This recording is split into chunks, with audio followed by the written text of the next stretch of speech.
ታቦታችሁ የሚያድን ከሆነ ሌባ ሲወስደው ለምን ዝም ይላል? አይ ከእነዚህ ጋር ከምቆይ ሌላ አገር እጄ ታምር ሰርቼ ልምጣ ብሎ ጣዖት ነው ይላል። በብሉይ ኪዳን እንግዲያ እግዚአብሔር የሰጠ ስንለው ያማ አልፏል ይላል። እንግዲያ እንደዚህ አካል እግዚአብሔር ለጥቂት ዘመን ጣዖት ስናመልክ እንድንቆይ ፈቅዶልን ነበርን? አይደለም። የማርያም ታቦት፣ የገብርኤል ታቦት፣ የቂርቆስ ታቦት፣ የጊዮርጊስ ታቦት፣ የአቡነ ሰላማ ታቦት ለምን ትላላችሁ? እንግዲያ የእግዚአብሔር ታቦት ብቻ አትሉ? እንግዲያ ለምን የማቴዎስ ወንጌል፣ የማርቆስ ወንጌል፣ የሉቃስ ወንጌል ትላል? የኢየሱስ ወንጌል አትልም? ዝም ብለን ቤተ ክርስቲያን እግዚአብሔርን ብናመልክም መቅሰፍት የሚመጣብን በሦስት ነገር ነው። ይሁት የእግዚአብሔርን ገንዘብ ስንበላ፣ ስርዓት ስንቀንስና ዝሙት ስናበዛ። ይሄ ታቦት ነው ተሸክመው የምታዩት። በታቦቱ ላይ የሚጻፈው ጽፍ አልፋ ኦ ተብሎ ይጻፍበታል። አልፋ ኦ ማለት ምን ማለት ነው? መጀመሪያውና መጨረሻውን የነኝ ማለት ነው። ሁለተኛ ለኢየሱስ ክርስቶስ ስም ከሰማይ በታች ከምድር በላይ ያለ ፍጥረት ሁሉ ሊሰግድ ይገባል የሚል ጽሑፍ ከታቦቱ ላይ ይጻፋል። የምንሰግደው ለክርስቶስ ነው። የምናመልከው ክርስቶስን እንጂ ታቦት አናመልክም። ታቦት የእግዚአብሔር መገለጫ ነው። አይ ኦሪት ተሽሯል፣ ሕግ ተሽሯል፣ ታቦትም ተሽሯል ይሉናል። የተሻረ መሥዋዕት ሊቀ ካህናት ነው የተሻረ። ዛሬ ሊቀ ካህናታችን ማን ይባላል? መሥዋዕታችን ማን ነው? ኢየሱስ ክርስቶስ። አትስረቅ ሊሻር ነው እንግዲህ ልትሰርቅ ነው? አታመንዝርን ሽረ ልታመነዝር ነው? የትኛው ሕግ ነው ያለፈ? ከኔ በቀር ሌላ አምላክ አታምልክ ይላል። ሌላ ልታመልክ ነው ሽረ ይሆን? በድንግል ማርያም በኩል ጸሎት ይቀርባል። ልጇ እሱማ የጸሎት የምልጃ መዳረሻ ወደብ ነው። እናቱ ግን የጸሎት መርከብ፣ የጸሎት ዕጣን፣ የጸሎት ሰዋስው ናት። ጸሎት ሁሉ የሚያርግ በእሷ መሰላልነት ነው። ድንግል ማርያም ለምን በማይነቅዝ እንጨት በተቀረጸ ታቦት ትመሰላለች? እመቤታችን ሥጋዋ በሞት አልፈረሰም። ነፍሴ በመድኃኒቴ በእግዚአብሔር ደስ ይላታል ብላለችና እሷም በደል አለባት ይላል አንዱ። ነፍሴ በመድኃኒቴ ያላት እንዳይኖርባት ስለጠበቃት ነው እንጂ ኑሮባት ስላዳናት አይደለም። ለመጀመሪያ ጊዜ ንጉሥ እየዘለለ ያመሰገናት ታቦተ ጽዮን ናት። ለመጀመሪያ ጊዜ ጽንስ እየዘለለ ያመሰገናት ድንግል ማርያም ናት፣ ጽዮን ናት። ያቺ ጽዮን መንገድ ትመራ ነበረ። ድንግል ማርያምም መርህ ለመንግሥተ ሰማያት ናት። ማርያምን ማሰብ ከእሷ የተወለደውን ማሰብ ነው። እሷ የተወለደው ማሰብ የላከው አባቱን ማሰብ ነው። አባቱን ማሰብ ሕይወቱ መንፈስ ቅዱስን ማሰብ ነው ይልና እንግዲያውማ ማርያምን ማሰብ ሥላሴን ማሰብ ነው። ጽኒት በድንግልና አልባቲ ሙስና ስርጉት በቅድስና ናት እመቤታችን። ያቺ ስትመለስ እጆቹን አስከትላ ነበር የተመለሰችው። ድንግል ማርያም ደግሞ ደናግላንን እያስከተለች ወደ ገዳም ትሰዳቸዋለች። ደግሞ ጊደሮቹ ጥጆቻችሁን ዘወር ብለው አላዩም ማለት ልጄ፣ እናቴ፣ አባቴ፣ ከብቴ፣ ልጆቼ ሳይሉ ማርያምን በምናኔ የሚከተሉ መነኮሳት እዚህ የከበቡት ማለት። በስመ አብ ወወልድ ወመንፈስ ቅዱስ አሐዱ አምላክ። በስመ አብ ወወልድ ወመንፈስ ቅዱስ አሐዱ አምላክ። በስመ አብ ወወልድ ወመንፈስ ቅዱስ አሐዱ አምላክ። በባሕርዩ ወልድ በመንግሥቱ ኅብረት የሌለበት ቅድመ ዓለም የነበረ ዓለምን በካህሊነቱ የፈጠረ ይህንን ዓለም በቸርነቱ የሚመግብ ሥጋችንን ለብሶ ከጥፋት ያዳነን መድኃኒታችን ኢየሱስ ክርስቶስ በልብ አስበን በአንደበት ተናግረን ስለማንፈጽመው ስለ ቸርነቱ ስሙ የተመሰገነ ይሁን። እናታችን ቅድስት ድንግል ማርያም የእግዚአብሔር እናት የቅድስት ቤተክርስቲያናችን ምልክት የምትሆን ወላዲተ አምላክ ቅዱሳን ነቢያት፣ ቅዱሳን መላእክት፣ ሐዋርያት፣ ሰማዕታት፣ ደናግል፣ መነኮሳት፣ ቅዱሳን ሁሉ በረከታቸው ይደርብን። የተከበሩ አባታችን የኔታ ቤትባት ጨርጣርጌ የርዕሰ ገዳማት ወአድባራት ዋና ቅዱስ ቂርቆስ የአባቶችና የእናቶች ገዳም አበምኔት፣ የተከበራችሁ ሊቃውንተ ቤተ ክርስቲያን መምህራን፣ አበው መነኮሳት፣ እናቶች መነኮሳያት፣ የእግዚአብሔር ቤተሰቦች ሁላችሁ አንድ አምላክ በሚሆን በአብ በወልድ በመንፈስ ቅዱስ ስም እንደምን አደራችሁ? እንደምን ሰነበታችሁ? እንደምን ቆያችሁ? በአብ ተስቦ በረድኤት አቅርቦ በዚህ ቅዱስ ቦታ የሰበሰበን ፈጣሪ ዓለማት እግዚአብሔር ስሙ የተመሰገነ ይሁን። ሁላችሁም ለእውነተኛይቱ ጽዮን ለእናታችን ለቅድስት ድንግል ማርያም ለወላዲተ አምላክ የመታሰቢያ በዓል እንኳን በሰላም አደረሳችሁ። እንደ እግዚአብሔር ቅዱስ ፈቃድ ፍቱዋ ለጽዮን ወቀትዋ በሚል ርዕስ እንማማራለን። ጽዮንን ክበቧት በሚል ርዕስ እንማማራለን። እስኪ ጽዮንን ክበቧት በሉ። እንደገና በሉ ሶስተኛ በሉ ጽዮንን። አዎ የቅዱስ ዳዊት መዝሙር 47 ቁጥር 12 ላይ የምናገኘው ኃይለ ቃል ግትዋ ለጽዮን ወቀፍዋ ወተናገሩ በውስተ ማይፈሊያ። ጽዮን ክበቧት፣ በአደባባይዋም ተመላለሱ፣ በቅጥሮቿም ተናገሩ። በይልበትሙ ውስተ ኃይላ፣ ልቡናችሁንም በብርታቷ ላይ አኑሩት ብሎ ይናገራል። ከመትንግሩ ለቃል ትብሉ፣ በሚመጣው ትውልድ ሁሉ በጽዮን የተደረገላችሁን ነገር ትናገሩ ዘንድ በጽዮን ከባችሁ ቁሙ። እግዚአብሔር የረዳችሁን ያደረገላችሁን ነገር በጽዮን የሰጣችሁን ስጦታ በሚመጣው ትውልድ እግዚአብሔር እውነተኛ ረዳት እንደሆነ ትናገሩ ዘንድ ጽዮንን ከባችሁ ቁሙ ይላቸዋል። ስለ ሶስት ነገር የተነገረ ነው። አንደኛው በሰናክሬም ተገብቶ የተነገረ ነው። ሁለተኛው በእውነት ስለ ጽዮን ነቢያት፣ ሐዋርያት ሊያደርጉት ስለሚገባ የተነገረ ምልክት ነው እና ይህንን ቃል ቅዱስ ዳዊት ተናግሮታል። ጽዮን የሚላት ማንን ነው የሚለውን ተናግረን ለምንድን ነው የምንከባት? ጽዮንን ክበቧት፣ በአደባባይዋም ተመላለሱ ይላልና ለምንድን ነው የምንከባት? በአደባባይዋ መክበብስ ምንድን ነው? ምን እናገኛለን? የሚለውን ባጭሩ እንደ እግዚአብሔር ፈቃድ እንማማራለን። እግዚአብሔር ከሁላችን ጋር ይሁን። ጽዮን የተባለች ጽዮን ማለት ልዕልት ማለት ነው። አንዱ ፍቹ ጽዮን ማለት ልዕልና፣ ከፍታ ማለት ነው። በግሪኩ ጽዮን ዚዮን የሚለው ጽዮን የሚለው ሲተረጎም ከፍታ፣ ልዕልና የሚል ትርጉም አለው። በእኛ ደግሞ ተጸጎነ ከሚል የግዕዝ አንቀጽ ይገኛል። ጽዮን ማለት መጠጊያ ማለት ነው። መጠጊያ፣ መሸሸጊያ ማለት ነው። መጠጊያ የሚለው ምስማቅ ከሚለው ይለያል። ምስማቅ ወይም መጠጊያ ነው። እንደዚህ ጠጋ የሚሉት እንደዚህ ሳይሆን መጠጊያ ጽዮን የሚባለው ጽዮን ማለት ተጠግተው ተጠልለው ተከልለው ችግር የሚያልቁበት ማለት ለችግር መጠጊያ ጊዜ ማለት ነው። ጽዮን ማለት በችግር ጊዜ የሚጠጉበት ቦታ ማለት ነው። ጽዮን ማለት ተራራ የሚል ፍችም አለው እና ጽዮን ተብሎ የሚጠሩት አንደኛ የዳዊት ሀገር ቅዱስ ዳዊት ያለባት መንግስቱን የመሰረተባት ከተማ እሷ ጽዮን ትባላለች። በዙሪያው ያሉት ተራሮች ደግሞ አድባረ ጽዮን ተብለው ይጠራሉ። ስለዚህ ጽዮን የምትባል ቅዱስ ዳዊት ቤተመንግስቱን የመሰረተባት ከተማ ናት። ሌላ ጽዮን የምትባል ልጆቹም ሁሉ ጽዮን ሆይ ወዮልሽ ሲባል በኢየሩሳሌም ሰዎቹን መናገር ነው። አዳሪ በማደሪያ ስለሚጠራ ጽዮን ሆይ ወዮልሽ ሲባል በኢየሩሳሌም የሚኖሩ ሰዎች ናቸው። የቅዱስ ዳዊት ከተማ ጽዮን የተባለችበት ምክንያት ያችን ተራራ እየተጠጋ ብዙ ጠላቶችን ድል ስላደረገው በዚህ ምክንያት ተራራይቱ ጽዮን ተብላ ተጠርታለች።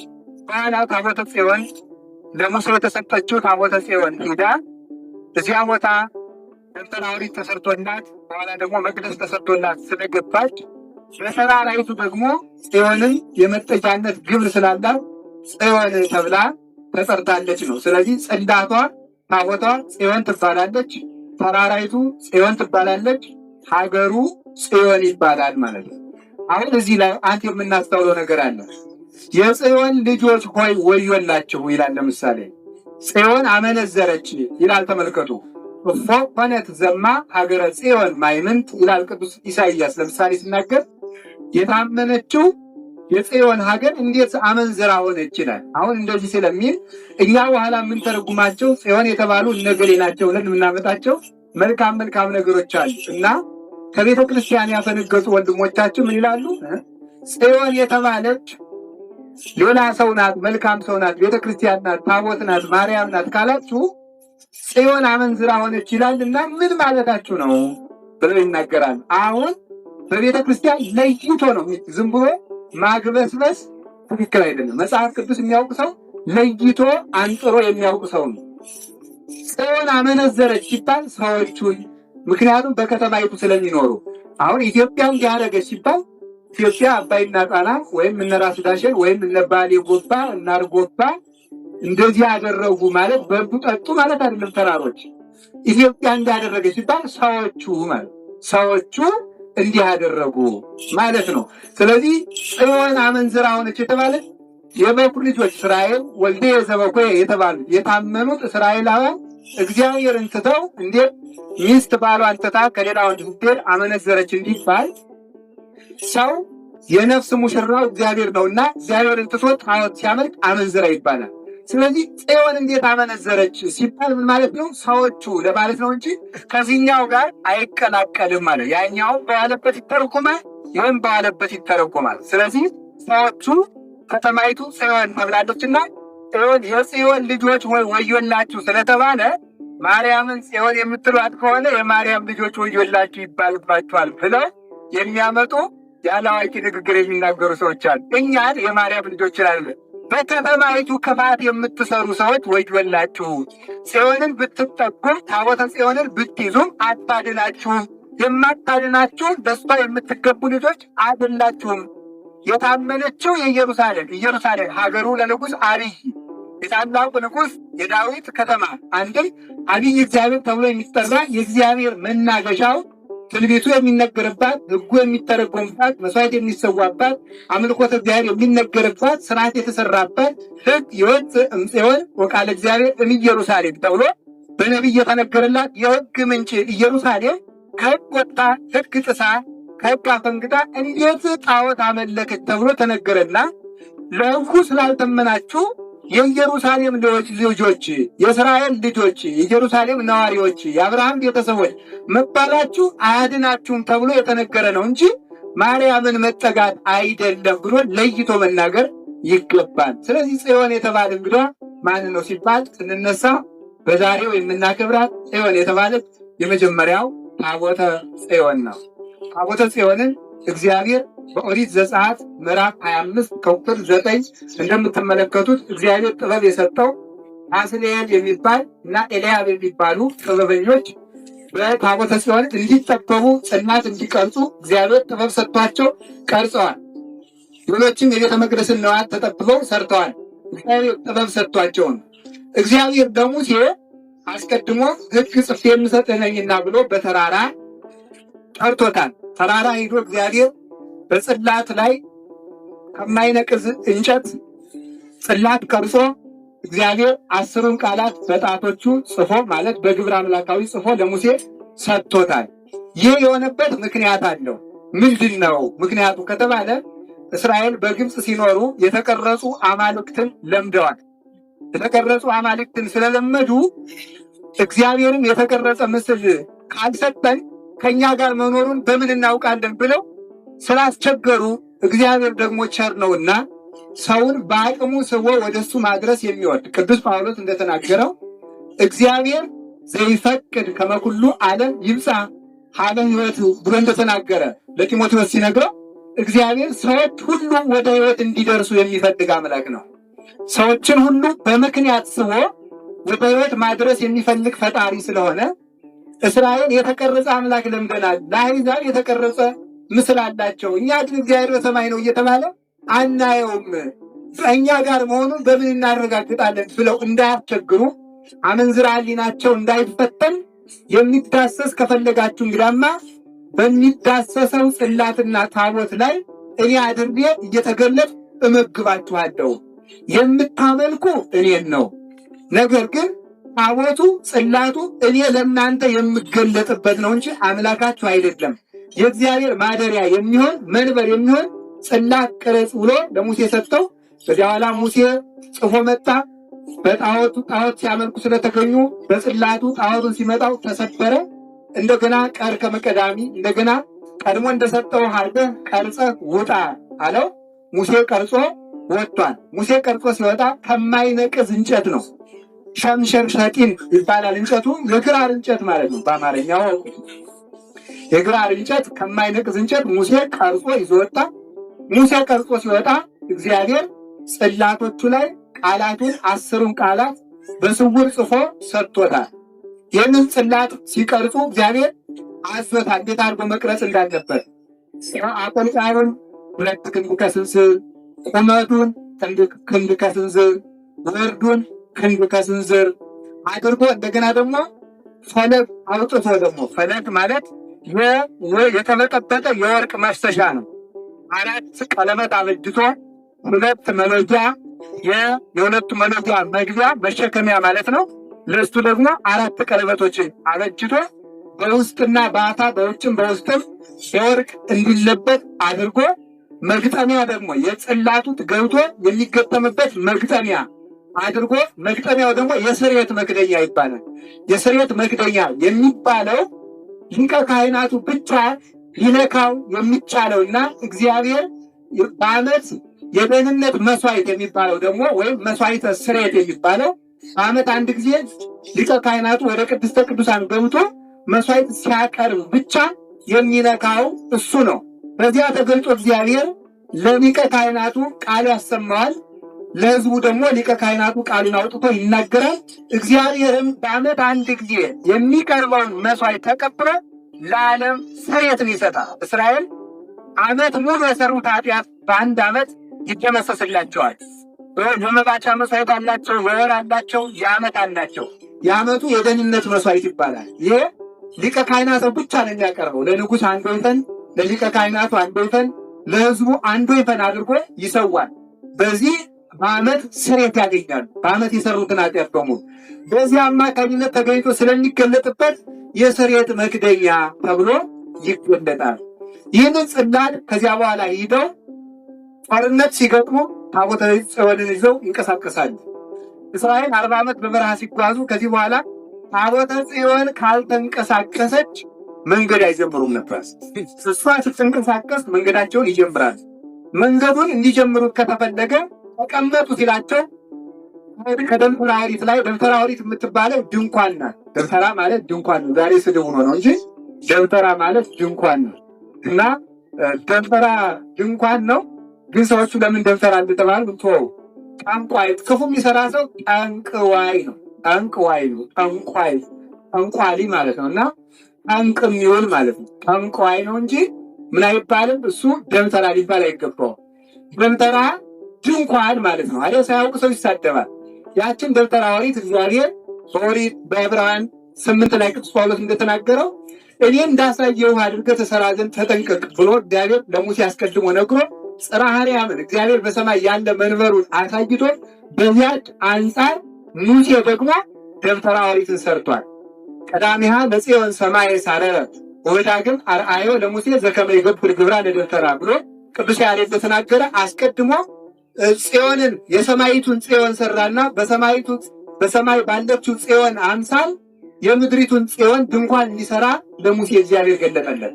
ያን ሲገልጥለት ታቦቱ እዚያ ውስጥ ገብቶ ይቀመጣል።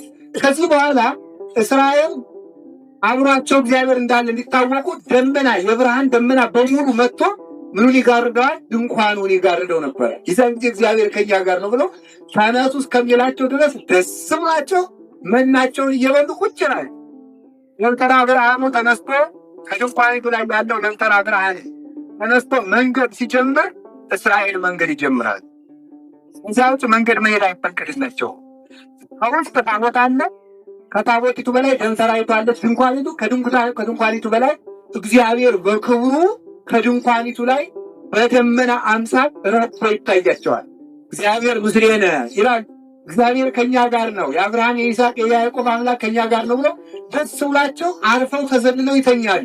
መንገድ ሲጀምሩ ብርሃኑ ይንቀሳቀሳል፣ እነሱም ጉዞ ይጀምራሉ። መርሆም መዓልተ በደመና ወኩሎ ሌሊተ በብርሃነ እሳት እንዳለ ቅዱስ ዳዊት ሌሊት ያደመና በሌሊት በብርሃን አምድ ቀን በደመና ሆኖ ይመራቸዋል። በሰባት ደመና አንዱ በፊት አንዱ በኋላ አንዱ በቀኝ አንዱ በግራ አንዱ ደግሞ ራቅ ብሎ መንገድ እንዲተለትል ሆኖ 7 ደመና ሆኖ አንዱ በላይ ፀሐይ ይጋርድላቸዋል፣ አንዱ በታች በ7 ደመና ይመራቸው ነበረ። ከዚህ በኋላ እስራኤል እየተጓዙ ሲደርሱ ሙሴ ካረፈ በኋላ ኢያሱ ተረክቦ ሕዝቡን ሲመራ በመጽሐፈ ኢያሱ ከምዕራፍ 1 እስከ ቁጥር 5 ስትመለከቱ ታገኛላችሁ። እስራኤል ዮርዳኖስን ሊሻገሩ ቸግራቸው፣ ዮርዳኖስ ሞልቶ አግኝተውታል። መሻገር ሲቸግራቸው እግዚአብሔር ለኢያሱ ኢያሱ ለእግዚአብሔር ሲያመለክት እግዚአብሔር ለኢያሱ ካህናት ታቦተ ጽዮንን ይዘው ወደ ባህሩ ሲገቡ ባህሩ ይደርቃልና ትሻገራላችሁ አላቸው። ከዛ በኋላ ታቦተ ጽዮን በታቦተ ጽዮንና በሕዝቡ መካከል 2000 ክንድ ርቀት ይኖራል። አሁን ዛሬ ምዕመናን ባለማወቅ ታቦት ሲያልፉ እየተጠጉ የምን ይስማጥባል። ይህ ነው 2000 ክንድ ርቀት በሕዝቡና በታቦት መካከል። ያም ባይሆን እንኳን ራቅ ማለት ጥቂት ማለት ነው። አሁን 2000 ክንድ ሰጡን ምንድን መንግስትን መሬት አያገኝም፣ እኛም አናየውልንም አይደለም። ስለዚህ ራቅ ብሎ ግን ነው እንጂ ታቦቱን ተጠግቶ አሁን ታቦቱ ቀስ አድርጎ ያልቅ እንዲነካቸው ተቀድሞ ቤተክርስቲያን ገብተው ቢቆዩ እናቶች አሉ። የዋህነት ነው፣ ያስቀስፋል በእውነቱ ማለት ነው። ከታቦት አትቅረቡ፣ ውስጥም ቢሆን ውጭ ሲወጣ መውጣት ሲገባ መግባት ነው እና ራቅ ማለት ነው እንጂ ታቦቱ በረከት የሚሰጣችሁ ስትርቁት ነው እንጂ ስትቀርቡት አይደለም። የማይገባት እሳት እኮ ጥቅም የሚሰጥ ራቅ ሲሉት ነው። ከነኩት ምን ያደርገው? ይፋጃል፣ ይገድላል ሁሉ። ታቦትም እንደዚያ አይነካም። ራቅ 2000 ክንድ ርቀት ይኑር ተባለ። በኋላ ያንን ተደርጎ በተጠምቃ ሀገር የሆኑ ካህናት ታቦተ ጽዮንን ይዘው ሲገቡ ውስጥ ባህሩ ተከፈለላቸው። እግዚአብሔር ደግሞ በታቦተ ጽዮን በደረቅ መሬት እንዳሻገርኳችሁ ማስረጃ ሊሆናችሁ 12 ድንጋዮችን አንስታችሁ ተሸክማችሁ ተሻገሩ አላቸው። ድንጋይ ተሸክመው ተሻገሩ። እነዚህን ድንጋዮች ወስዳችሁ ኢየሩሳሌም ስትደርሱ ትከሏቸው። ይህ ድንጋይ ምንድን ነው ብሎ ሰው ከጠየቃችሁ እግዚአብሔር በደረቅ መሬት እንዳሻገረን ማስረጃዎቹ እነዚህ ድንጋዮች ናቸው ብላችሁ ትናገራላችሁ አላቸው። ያንን ይዘው ተሻግሮላቸው ተከፍሎላቸው ተሻግረው ገቡ። ከዚህ በኋላ እዚያ ገብተው እንደገና ደግሞ ዮርዳኖስን ተሻግረው ደግሞ ከጨረሱ በኋላ ምድረ ርስት ሊገቡ ሲሉ ደግሞ ሀገሪቱ በኢያሪኮ ግንብ ደግሞ ታጥራ ተገኘች። ደግሞ ያንን በምን ያፍርሱ? ውሃውን ጽዮን አታገረቻቸው፣ መንገዱንም ጽዮን መራቻቸው። አሁን ደግሞ ሀገራቸው እንዳይገቡ ደግሞ ግንብ ታጥሮ ደግሞ ተገኘ። ያንን ግንብ ደግሞ እግዚአብሔር ምን አለ? ኢያሱን 7 ጊዜ ታቦተ ጽዮንን ይዛችሁ ዙሩና እልል ስትሉ ግንቡ ይፈርስላችኋል፣ እዚያ በኋላ ትገባላችኋል አለ። ታቦተ ጽዮንን ይዘው 7 ጊዜ ደግሞ ያንን የኢያሪኮን የከተማውን ግንብ ሲዞሩ በሙሉ በሰባተኛው እልል ሲሉ ግንቡ ፈርሶላቸው ርስታቸውን ወረሱ። ከዚያ በኋላ ጽዮንን ከተራራ ይዞ ከከተማዋ አስገብተው በዚያች እየተማጸኑ ግፍ የደረሰበት የሚገርማችሁ የቸገረው ብቻ አይደለም። ጽዮን የተባለችው ልዩ ማመልከቻ ያለው ሰው የሚሄድ በጽዮን ተራራ ነበር። ታቦተ ጽዮን ወዳለችበት እዚያ መጥቶ የተቀመጠ ሰው ፍትህ እንደሚፈልግ ነገስታቱ ያውቃል። እነ ቅዱስ ዳዊት ሌሎችም ነገስታት ፍርድ የሚፈልግ ሰው ከጽዮን ይሄዳል። እዚያች ሄዶ የተማጸነ ምን ሆኖ ነው ናበሉት ይባላል። መጥቶ ፍትህ ያገኘ ነበረ። መጨረሻ ላይ እንዲህ እያሉ ሲኖሩ መስፍን አልፎ መስፍን ሲተካ፣ መስፍን አልፎ መስፍን ሲተካ፣ መስፍን አልፎ መስፍን ሲተካ ከግብፅ ከወጡ በኋላ ርስት ከወረሱ በኋላ ኤሊ የሚባል ሊቀ ካህናት ላይ ደረሱ። ሊቀ ካህናቱ ኤሊ ሲመራቸው ሲያስተዳድራቸው 2 ካህናት ልጆችን አደረሰ። ወልዶ የሥጋ ልጆችን ታቦተ ጽዮንን የሚጠብቃት ሰው ነው። 2ቱን ልጆቹን ሲያደርስ እነዚህ አፍኒን ፊናስ ይባላሉ። መጽሐፈ ነገሥት ቀዳማዊ ምዕራፍ 4 ላይ ወይም ደግሞ በመጽሐፍ ቅዱስ አቆጣጠር 1ኛ ሳሙኤል ምዕራፍ 4 ላይ ከቁጥር 1 ጀምሮ ታሪኩን ታገኙታላችሁ። እነዚህ ልጆች የሊቀ ካህናቱ ልጆች ምሉና ድውግ ሁነው ተሹመው የበላይ የበታች ሁነው ተሹመው ታቦተ ጽዮንን እያገለገሉ ሲኖሩ በደል መበደል ጀመሩ። 3 በደል በደሉ። አንዱ በደል ምንድን ነው? ለታቦተ ጽዮን ሌሊት ሲበራላት የሚያድር መብራት ነበረ። ማታ ምሽት 1 ሰዓት ይበራል፣ እስኪነጋ ድረስ ሲበራ ያድራል። ኋላ እነዚህ ምን አደረጉ? መብራቱ ቢበራ ባይበራ ምን ያደርግለታል እግዚአብሔር፣ እናጥፋው እያሉ እያጠፉ ማደር ጀመሩ ማለት ነው። ስርዓት መቀነስ ማለት ነው። ይሄ ምን ያደርጋል እያሉ ስርዓት መቀነስ በጣም ችግር ነው። ሰው ሞኝነቱ ነው እንጂ እንኳን የቤተ ክርስቲያን መብራት ፀጉር እንኳን ያለ ጥቅም አልተፈጠረም። እስቲ ፀጉር ምን ያደርጋል እዚህ እያላችሁ አንድ ቀን 10ን አንድ ቀን 20ውን ብትነቅሉት ምን ትሆናላችሁ? እየደማችሁ ትሄዳላችሁ ማለት ነው። ፀሐይ ያንገበግባችኋል። ስርዓትን መቀነስ ልክ አይደለም። ከፀጉር የበለጠ ቀላል አካል የለም። ሲቀንሱት የማይጎዳ የለም። መልካም ነገር ሆኖ እግዚአብሔር ጠፍቶት ነው ይህንን አብሮ ያሉ ቀንሱ አለ። ተቀነሱ። ከዚያስ ምን ተደረገ?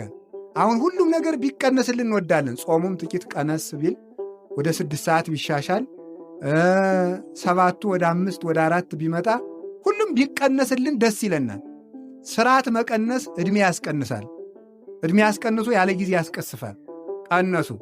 ሁለተኛ ደግሞ ምን አደረጉ? ደግሞ ይሄ መጀመሪያ መሥዋዕት ሲቀርብ ስቡ ጢሶ አጥንቱ ተከስክሶ ደሙ ፈሶ ለእግዚአብሔር መሥዋዕት ቀርቦ እሳት ወርዶ ከሰማይ እግዚአብሔር እሳት ከሰማይ ወርዶ መሥዋዕቱን ከተቀበለ በኋላ ለሊቀ ካህናቱ ሥጋ ከተሰዋው መሥዋዕት ተወጥቶ ይሰጠው ነበረ። ፍሪምባው ለምሳሌ የሊቀ ካህናቱ ነው። ልዩ ምስጢር አለ። አሁን እሱን አልዘረዝረውም። ይህን ደግሞ በሌላ ቀን ከመምህራን አስተርጉሙት። ፍሪምባው ዛሬም መርጌቶች በገጠር ፍሪምባ ለመርጌታ ነው የሚሰጥ። ይሄ ምስጢር አለው እና ያ ይሰጥ ነበረ። አሁን ገና መሥዋዕቱ ሳያርግ አምጡ እያሉ መብላት። ኧረ ተው፣ እንደ ሕጉ መጀመሪያ መሥዋዕት ይቅረብ። የለም እኛ ሊቀ ካህናትን አምጡ። የእግዚአብሔርን እነሱ መብላት ጀመሩ። ሁለት በደል። ሦስተኛ ምን አደረጉ ደግሞ? ከቤተ መቅደስ ይቀጣጠሩበት ጀመር ከሴቶቹ ጋር። የወንዶች ሚስቶችም ይህንንማ ከባላችን አተነዋል እያሉ ቤተ መቅደስ መሳለም አቆሙ ይላል። 3 በደል። ይሄ አንዱ ችግር በእውነቱ ይሄ ነው። እዚያ በኋላ ይህንን ሲሰሩ እግዚአብሔር ተቀየመ። እግዚአብሔር ሲቀየም አንድ ጦርነት አመጣባቸው። ቤተ ክርስቲያን እግዚአብሔርን ብናመልክም መቅሰፍት የሚመጣብን በ3 ነገር ነው። ይሁት የእግዚአብሔርን ገንዘብ ስንበላ፣ ስርዓት ስንቀንስና ዝሙት ስናበዛ ነው። በእነዚህ መቅሰፍት ይመጣል። መቅሰፍት መጣ፣ ጦርነት መጣ። ፍልስጤማውያን መጥተው ገጠሟቸው። በአንድ ቀን ፈጅተዋቸው አደሩ። ሲፈጇቸው እስራኤላውያን ቀድሞስ አባቶቻችን ያሸንፉ ድል ይነሱ የነበረ ታቦተ ጽዮንን ይዘው አይደለምን? እናምጣት እሷን አሉ። ቢያመጧት ሃላወቁባት አትረዳም። ደግሞ እሷ እናምጣት ተባለ። ከዚያ በኋላ አፍኒንና ፊናስ ሰው መስለው ክህነት ያላቸው መስለው ታቦተ ጽዮንን ተሸክመው ልብስ መቼስ ሰው አለበት ያውል የለ ልብስ ቸርነቱ ሰው ከዋለበት ያውላል። ገመና አይገልጥም ማለት ነው። አትልበሰኝ አይልም። ለብሰው ወጡ። ለባብሰው እንደዚህ ወርቀ ዘቦ ግምጃቸውን ተንቆጥቁጠው እንደዚህ አድርገው ይዘው ወጡ። ታቦተ ጽዮንን ይዘው ሲወጡ ከዚያ በኋላ እስራኤል ዛሬስ እናንተ ወይ ጉድ! እስራኤል ልልልልልልላል ለወጉ ለልማዱ የሚፎክር ድል የነሳ ነው። ደግሞ ዛሬስ ደግሞ ተሸንፈው እነሱ ልል ይጀምሩ። አማልክቶቻቸው መጡ ሊያጠፉን ነው አሉ። እዚያ በኋላ ወዮልን ብለው አይመቸስ እንግዲህ ሴት ይሉን ወንድ ይሉን እንግዲህ ከገደሉ የሚግደሉን እንግጠም ብለው ፍልስጤማውያን ሲገጥሟቸው ምን ተደረገ? እስራኤል አለቁ። አፍኒንና ፊናስም ተመቱ። ታቦተ ጽዮንም ተማረከች። ለምን? መቅደሱ እስከሚጸዳላት ድረስ ጥቂት ሸሻ ብላ መቆየት አለባት ማለት ነው። ታቦተ ጽዮን እንዲህ ነው። ታቦት የሚሰረቀው አቤተ መቅደስ ባለ ቄስ ምክንያት ነው። ሰርቆ ይሸጣታል ብቻ አይደለም፣ በሚገባ አላገለገላት ካለች ከእነዚህ ሰዎች ጋር ከምኖር ይስረቁኝና በሌላ ሀገር ሰንብቼ እመጣለሁ ትላለች። ታቦት እኮ ይናገራል ለእግዚአብሔር ማለት ነው።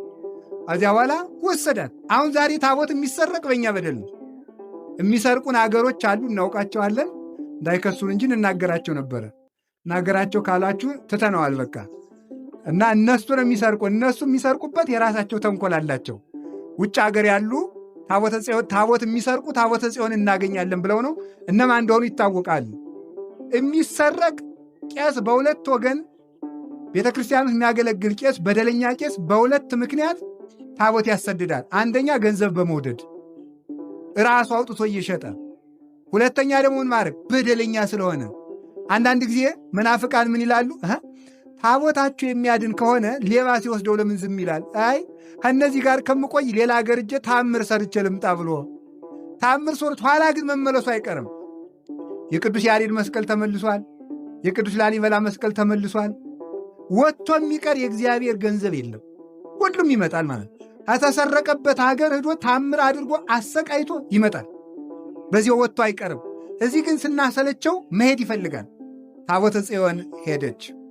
ወስደው ወደ ጌት ወደሚባል ቦታ ወሰዷቸው። ወደ አዛጦን በአዛጦን ወደሚባል ወይም አሽዶድ ትባላለች። ዛሬ በዕብራይስጥ ብትሄዱ አገሪቱ አዛጦን የት ነው አታውቋትም። አሽዶድ ነው የሚሏት በዕብራይስጡ። አሽዶድ ወይም በአዛጦን ወደሚባል ቦታ ወሰዷት። እዚያ ወስደዋት ቢያስቀምጧት የአገሩን ሰዎች በሙሉ እበጥ መታቸው። እበጡ ደግሞ የዋዛ እንዳይመስላቸው ልናገርም አይነገርም። በጣም አስቸጋሪ እበጥ ነው። መከዳ ሆኖ ማለት የሚያብጥ ከወዴት ነው? የማይነገር ቦታ ላይ ነው የሚያብጠው። አይደረስ ነው ማመላክ። ቀላል እኮ መስሏችኋል? በሙሉ ሰው መንቀሳቀስ ወጥቶ መግባት አቃት። እግዚአብሔር ምግብ ከሚነሳ በልቶ ግዳጅ የሚፈጽሙበትን አካል ሲቀጣ ችግር ነው። መከራው ያ ነው ማለት ነው። ምግብ ማጣት ይሻላል፣ ቅጠት ተበልቶም ይታደራል። ችግሩ በልቶ የበሉት ስፍራ የሚሰጡበት ችግር ከመጣ ነው። ችግር መታቸው፣ እበጥ በሙሉ ተድበልብሉ። ይሄ ችግር ሲገጥማቸው ወዲያ ትሄድልን አሉ። እሳይ እንዲያ ነው አቅምን ማወቅ። ወዲያ ተደች። እዚያ ኋላ ወደ ጌት ደግሞ ወሰዷት። በዚያ ደግሞ ምን ወሰዱባት? አመጣችባቸው። አይጥ እያንጋጋች አመጣችባቸው። ደግሞ ኧረ ይችን ወዲያ ትሄድልን። ወደ አስቀሎና ደግሞ ወሰዷት። አይጥ አሁን ዛሬ ከቤቱ ሰው አይጥ የሚበዛበት ሌባ ሲሆን ነው። እማምላክን ቀላል መስሏችኋል? ሰው ስርዓተ እግዚአብሔር ካላፈረሰ ቤቱ አይጥ አይመጣም። በእውኑ እንዲያው ቤታችሁን ፈትሹ፣ ንስሐ ግቡ። የሰረቃችሁ ካለ መልሱ። የእግዚአብሔርና የሰው ገንዘብ የወሰደ ሰው አይጥ ነው የሚበጠብጠው። ደግሞ ዛሬ ብለን የኃጢአታችን ብዛቱ ዕቃ ቤትም አይጥ እየተንጋጋ ታምር ሆኗል ማለት ነው። ዕቃ ቤት አይጥ ከገባ ጭራሽ ተበላሽተናል ማለት ነው። ቤተ ክርስቲያን ውስጥ አይጥ ከገባ አይጥ ካልበደሉ አይገባም። በዚህ እርግጠኛ ነኝ። ቆይ ነገ አባህር አንተ ቤት እናገኛታለን እኮ በድዬ ማለት ነው። መልሱ ያ ነው ማለት ነው። ስለዚህ እኔም ቢሆን አልሰረቁ አይጥ አትመጣም ቤቴ። ይሄ እንግዲህ እውነቴን ነው የምነግራችሁ። ወሰዱ፣ አይጥ መጠር ወደ አስቀሎና ወደ አቃሮን ወሰዷ። በዚያ ደግሞ በሙሉ ሌላ ችግር አመጣችባቸው። የሀገሩን ጠበብት በሙሉ ሰበሰቡና እንዴት እናርግ ተባለ። ተመለስ፣ ወዲያ ትሄድልን ወደ አገሯ። ይችን የራሳቸው ጠንቋዮች እኳ ናቸው። ይችን ታቦት ወደ አገሯ ካልመለሳቸው መቅሰፍቱ አይርቅላችሁም ተባለ። ምን እናርግ? አይጥ ስላመጣችብን አይጥ የሚያህል የወርቅ አምሃ እንስጣት ተባለ። አይጡን እንድታስቆምልን በአይጡ ልክ ወርቅ ሰርተን እንስጣት። ወርቅ ሰሩና ያንን ወርቅ አበጅተው ጊደሮችን፣ አንዳንድ ጥጃ የወለዱ ጊደሮችን ጠምደው ሰረገላ አበጅተው እዚያ ላይ ታቦተ ጽዮንን አስቀምጠው የወርቅ አምሃ ሰጥተው ሂጂ እንግዲህ እስቲ አገርሽን እስኪ ማን እንደሚወስድሽ እናያለን ብለው ሲተዋት ከብቶቹ ለየማን ኢለየማን ወይ ለጸጋም ወደ ግራ ወደ ቀኝም ዘወር ሳይሉ ላሞቹ የጥጆቻቸውን ጩኸት ሳያስታውሱ ቀጥ ብለው ታቦተ ጽዮንን ይዘው መጡ። ሲመጡ መንገድ አንድ ዖዛ የሚባል ሰው ነበርና ዘንበል ስትል ልትወድቅ ነው ብሎ ደገፍ ሲያረጋት መልአክ መጥቶ ቀኝ እጁን በሰይፍ ለምን ሲባል ክህነት የሌለው ሰው ታቦት መንካት አይችልምና ቀኝ እጁን ቆረጠው ማለት ነው። ቆርጦ ጣለው። ከዚህ በኋላ በአቢዳራ ቤት ተቀመጠች። እሱን ባረከች። ቅዱስ ዳዊት እየዘመረላት ተመልከቱ፣ ወይለብስ ዳዊት ልብሰ ዘይሐይድ አይነ ይላል። አይን የሚያንጸበርቅ ልብስ ለብሶ ቅዱስ ዳዊት ከመንበሩ ወርዶ እየዘመረላት እየዘለለላት ታቦተ ጽዮን ገባች፣ ተመለሰች። ይህን ያደረገ እግዚአብሔር የተመሰገነ ይሁን። ቆይ እዚያ በፊት የቀራለ ማን ነው? ዳጎን አጅሬ ነው። ወስደው የታስቀምጠዋታል። መጀመሪያ ባዛጦን ወስደው ዳጎን የሚባል ጣዖት ነበራቸው። ዳጎን ጽዮንን ከታች ዳጎንን ከላይ አድርገው አስቀምጧል። አይ በበነጋው ሲሄዱ ሲከፍቱት ዳጎን ሰላም ለኪ ጽዮን ብሎ ከጽዮን እግር ስር ሰግዶ ተገኘ። ኋላ በበነጋው ደግሞ አይ ትናንት በደንብ ሳናስቀምጠው ቀርተን ነው ወይስ ችግር ገጥሞት ነው ዳጎን እንዲሆነ ብለው አስተካክለው በደንብ ድጋፍ ሁሉ አበጅተው አስቀምጠው ተዱ። ኋላ በበነጋው ቢመጡ ጭራሽ ይባስ ብሎ ዳጎን ራሱ በዚያ ማዶ እጁ ለብቻው ተቆራርጦ በዚህ ደረቱ ብቻ ዝም ብሎ ገጦ ተገኘ ዳጎን። ስለዚህ ምን አለ ተመልከቱ። መኑ ዘይደምሮ ለታቦተ እግዚአብሔር ምስለ ጣዖት አለ ቅዱስ ዳዊት። የእግዚአብሔርን ታቦት ከጣዖት ጋር የሚያኖር ደፋር ማን ነው? ስለዚህ ዛሬ ኅዳር 21 ቀን ጽዮን ዳጎንን የቀጠቀጠችበት ቀን ነው። ዳጎንን የቀጠቀጠችውን አላችሁ የላችሁም? እግዚአብሔር ከሁላችን ጋር ይሆን። አሁን እግትዋ ለጽዮን ጽዮንን ክበቧት ምን ስላረገች ነው? ተመልከቱ። ወተናገሩ በውስተ ማይፈዲሃ በአደባባያ ተናግራችሁ ዘምሩላት። ለምንድን ነው የምንዘምርላት? ደዩ ልበክሙ ውስተ ኃይላ በብርታቷ ላይ ልባችሁን ጣሉት ማለት እመኗት። ምን ብርታት አላት ጽዮን? ውሃ ቢሞላ የመክፈል ኃይል አላት። ከዳጎን ቢስወዳት የመሰባበር ኃይል አላት። ቢማርኳት ማርካ የመምጣት ኃይል አላት። ቢሰርቋት ደዌ የምታመጣ የመቅሰፍ ኃይል አላት።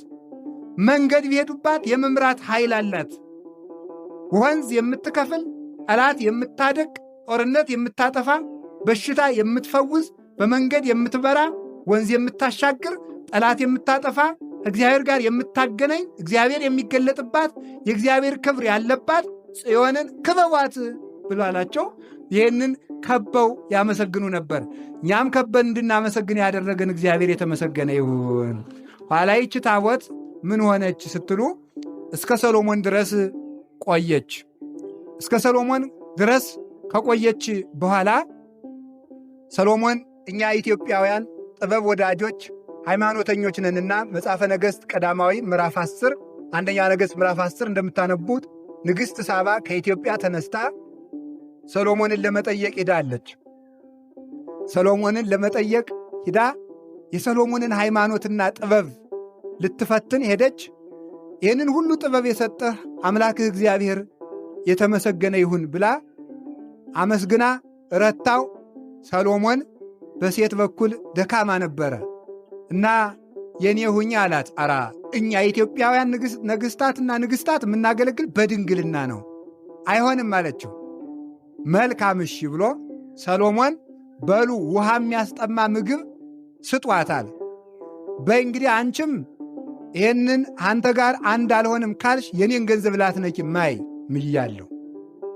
እዚያ በኋላ አብሏት ብሎ አበሏት፣ አጠጧት፣ ውሃ እንዳሰጧት ብሏል። ውሃ ደግሞ ችግር ነው። ከዚያ በኋላ ውሃ እንዳሰጧት ብሎ ታኛ ሰሎሞን። አሁን ችግር አይደል? እንዴት አድርጋ ትቻለው? ሰሎሞን ለልማዱ ሲተኛ አይኑን ገልጦ ነው የሚተኛ። ሲነቃ ደግሞ አይኑን ይጨፍናል። አይኑን ጨፍኖ ሳለ ምን አድርጓል?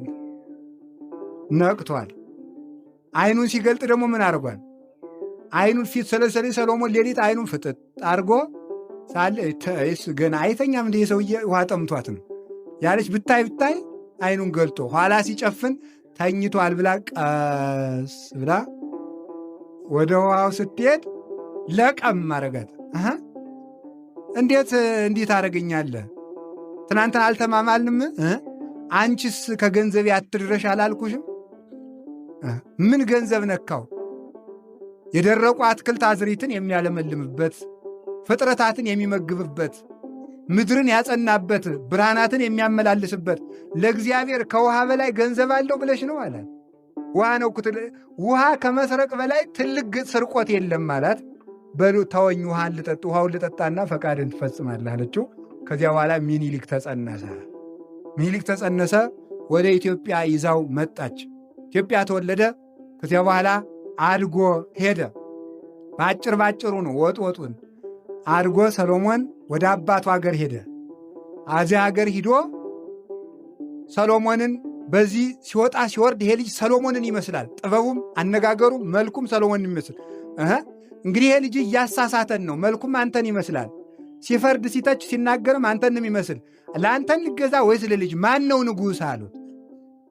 እንዴት ላርግ እንግዲያ ወደ አገሩ ወደ እናቱ አገር ስደድ።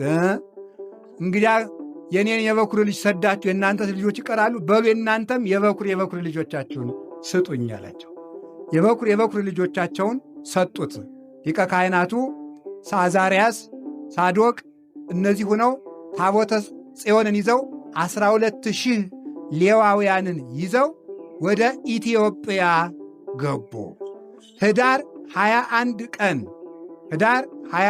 ቀን እግዚአብሔር ለሙሴ በጣቱ ጽፎ ቀርጾ ባርኮ የሰጠው እስራኤልን 40 ዓመት የመራቻቸው አማሌቃውያንን በኃይሏ ያጠፋችላቸው ዮርዳኖስን በደረቅ ያሻገረቻቸው ዳጎንን የቀጠቀጠችላቸው ፍልስጤማውያንን አንቀጥቅጣ በምርኮ የተመለሰችላቸው እስራኤል ተማጽነው ጥያቄያቸው የሚመለስባት እግዚአብሔር ለሕዝቡ የሚገለጥባት እግዚአብሔር ከድንኳኑ ከታቦቱ ላይ ሆኖ ከእናንተ ጋር ነኝ የሚልባት እግዚአብሔር ከእነሱ ጋር መሆኑን የሚያረጋግጡባት ታቦተ ጽዮን ዛሬ ህዳር 21 ቀን ኢትዮጵያ የገባችበት ቀን ነው ማለት ነው።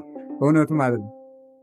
ኢትዮጵያ ታቦተ ጽዮን የገባችው ንግሥት ሳባ መቅደስ ሰርታ የተቀበለቻት ወደ ኢትዮጵያ ያስገባቻት ዛሬ ነውና ጽዮንን ክበቧት። እንዲህ ያለችውን ታቦትማ ከባችሁ አመስግኗት። ታቦት ጣዖት ነው ይላል። እንዴት ጣዖት የሚሆን ሲባል ጣዖት ነው ይላል።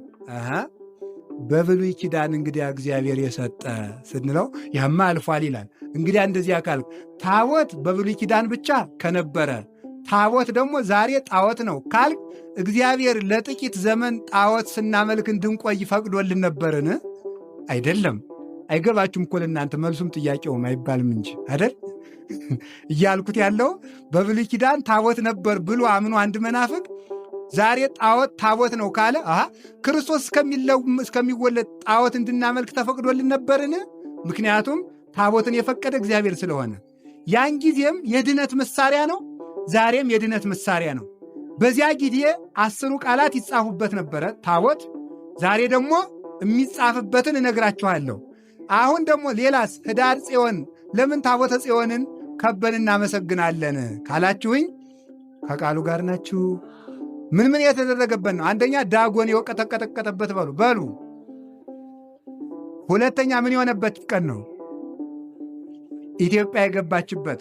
ሦስተኛ ለታቦተ ጽዮን ከንግሥት ሳባ በኋላ በሐዲስ ኪዳን አብርሃ አጽብሃ የተባሉ የኢትዮጵያ በሃይማኖት የከበሩ ንግሥታት አክሱም ጽዮን ላይ መቅደሷን ሰርተው ቅዳሴ ቤቷ የተከበረበት ቀን ነው።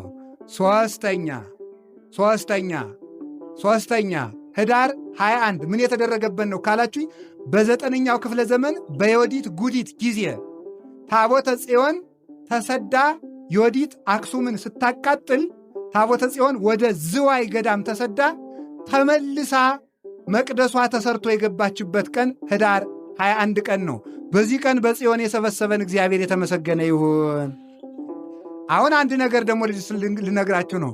ጽዮንን ክበቧት በሉ እስቲ በሉ፣ አይዟችሁ በሉ። ጽዮንን ታቦተ ጽዮን ወደ ኢትዮጵያ የገባችው ህዳር 21 ቀን ነው። ወዴት ኢትዮጵያ? ታቦተ ጽዮን መታ ያረፈችበት አንዱ ቦታ ጣና ቂርቆስ ይባላል። አሁን እዚህ በመሰብሰባችን እድለኞች ነን፣ እግዚአብሔር ባወቀ ማለት ነው። ታቦተ ጽዮንን እያጠነ ተሸክሞ ያመጣት አዛርያስም መቃብሩ የሚገኝ እዚህ ነው።